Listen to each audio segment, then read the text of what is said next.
ఆడు నా కడుపున పుట్టకపోయినా పంచ ప్రాణాలు వాడిపైనే ఉన్నాయి అంటూ పవన్ కళ్యాణ్ గారాల చిన్న కొడుకు అయిన మార్క్ అనారోగ్య అలానే దారుణమైన పరిస్థితిపై స్పందిస్తూ ఎమోషనల్ అవుతూ కనిపించేసిన రేణు. అందరికీ తెలిసిందే, 3 పెళ్ళిళ్ళతో ఎప్పుడూ పవన్ కళ్యాణ్ హాట్ టాపిక్గానే నిలుస్తూ ఉంటారు.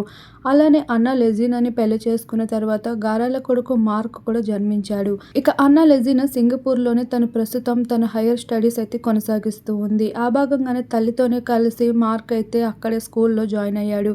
అయితే ఈరోజు తను చదువుకుంటున్న స్కూల్లో అగ్ని ప్రమాదానికి గురవడంతో కాళ్ళు చేతులు దారుణంగా కాలి ఆఖరికి హాస్పిటల్ బెడ్ పైన పడి ఉన్నాడు. అతి చిన్న వయసులో ఉన్న మార్క్కి ఇటువంటి సిచ్యువేషన్ రావడంతో పవన్ ఫ్యాన్స్ సైతం ఎంతగానో కంగుతిన్నారు. అయితే అన్నా లెజినా ఈ విషయం పైన స్పందించింది. పవన్ కళ్యాణ్ ప్రస్తుతం ఇండియాలోనే ఉన్నారు. తనకి అత్యంత పనులు ఉండడం వలన సింగపూర్ అయితే చేరుకోలేకపోయినట్లు తెలియజేసుకుంటూ వచ్చారు. ఈ విషయంపై మెగా కుటుంబం అంతా ఎంతో టెన్షన్కి గురవుతూ ప్రస్తుతం సింగపూర్ ప్రయాణాలు మొదలు పెడుతున్నారు. ఈ భాగంగానే రేణు సైతం ఎమోషనల్ అవుతూ వచ్చేసింది. పవన్ కళ్యాణ్కు దూరమైనప్పటికీ కూడా తను ఏమాత్రం కుటుంబ సభ్యుల విషయంలో భేదభావాలు చూపించిందే లేదు.